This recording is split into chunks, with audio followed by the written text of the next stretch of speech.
Alright, so we managed to find it out there in the soybean field. It it came down pretty good.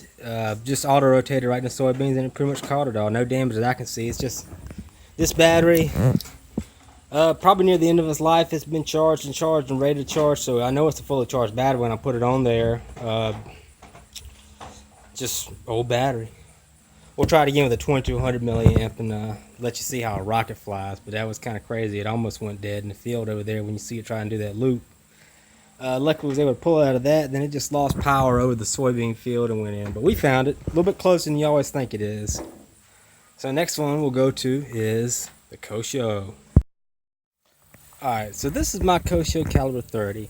Now back before 2006, like 2004, 2005, I actually bought one of these at the Hobby Stars, an old 72 megahertz system. Still learning how to fly helicopters, not very good at the time. Ended up crashing it. Ended up one day crashing into it so bad, I said, you know what, I haven't got time or money to spend to this right now, so I just put it away and let it sit there. It probably sit for about 10 years. When my brother bought a little bunch of coaxial helicopters, started playing around those, said, you know what, this is fun. I need to get that other one up and running again. Unfortunately, it was cracked and damaged so hard that right inside here, where the main mast mounts to the frame, had cracked it and busted all the pieces. So I said, well, you know, it's probably easier to just buy another one on eBay because they don't make parts for this guy anymore.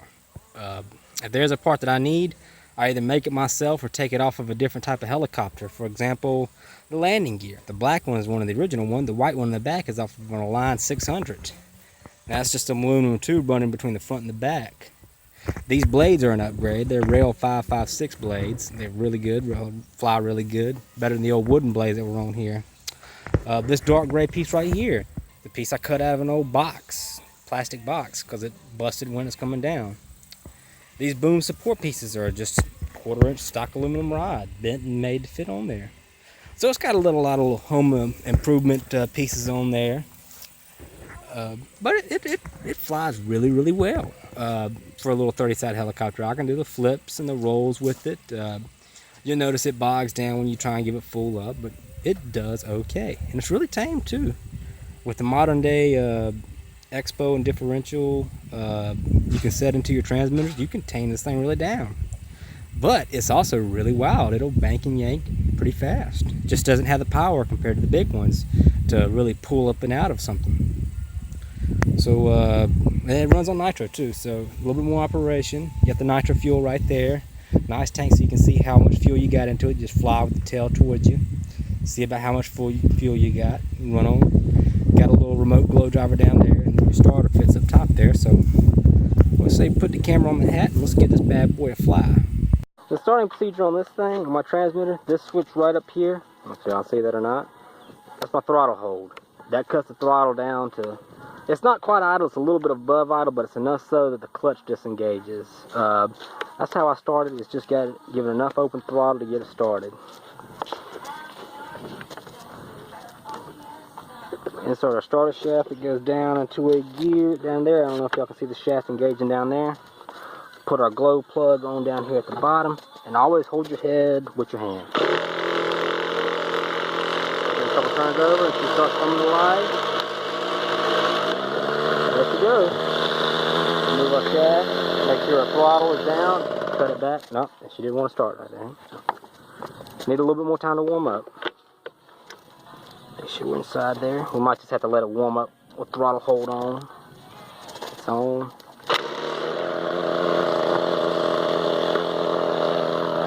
Carry it out to the field and let it start warming up.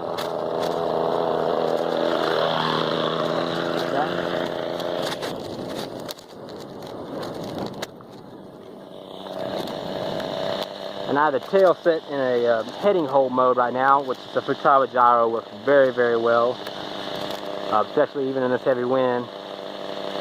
Check all our control surfaces, look like they're doing pretty good. Alright, let's give it some gas.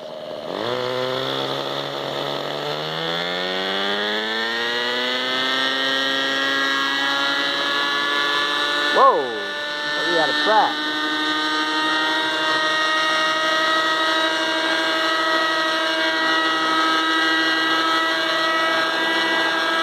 way out of track.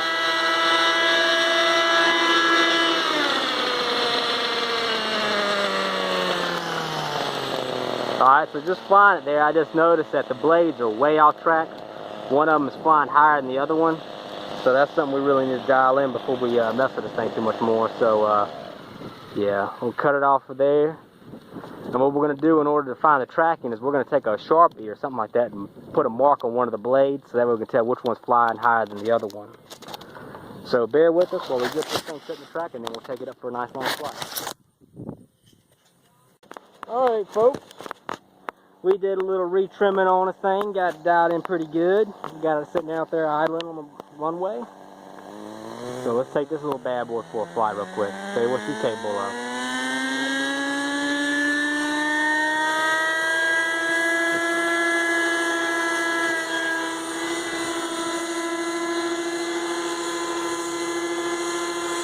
Not worried about batteries going dead in this monster. Let's see, it's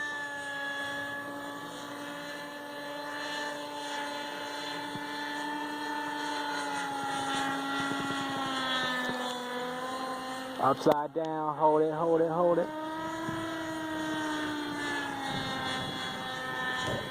That wind is out there today too, buddy Roe.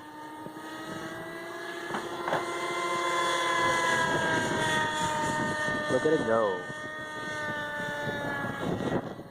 See, she ain't slow in the turns.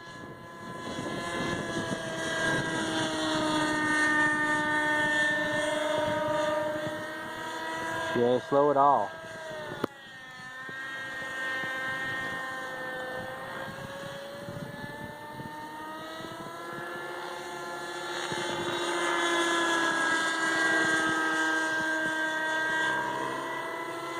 Bring it in here for a hover. See, the wind's pushing it on along. There's a pretty good wind. You can see the smoke coming out of it. That tail's doing its best to hold it steady. Yeah, she's really blowing. Let's nose in. Helicopters like flying nose into the wind. Max. That's all she's got. That's full up, folks. You can hear it bogging it down, too.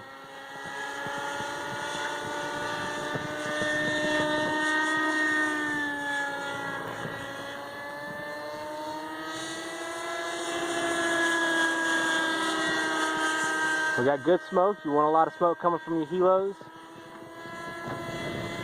Make sure those bearings and engine stays lubed up real good. Also helps to let you know which way the wind's blowing.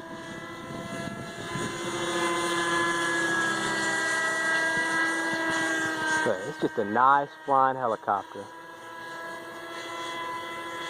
It can do a little bit of 3D stuff.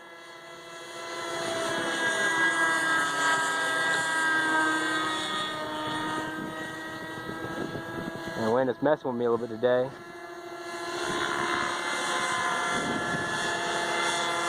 We'll get our tail into us. Easiest recognizable flight pattern is the tail in hover. Make sure I get y'all in frame there. Come down kind of fast just to get some of the ground effect. Make sure I got it in idle up mode.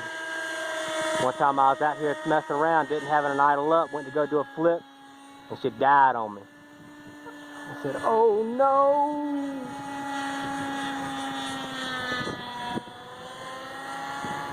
And she'll actually climb inverted.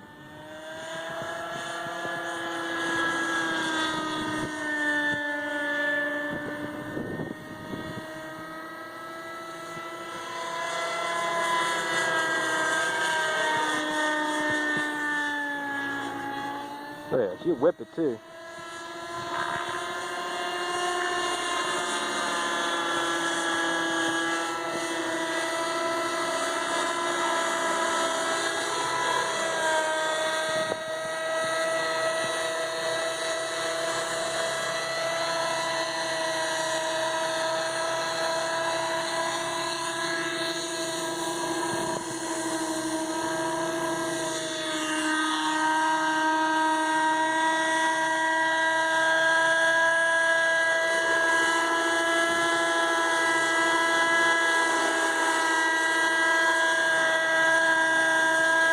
He's a handful today, folks. It's windy out here.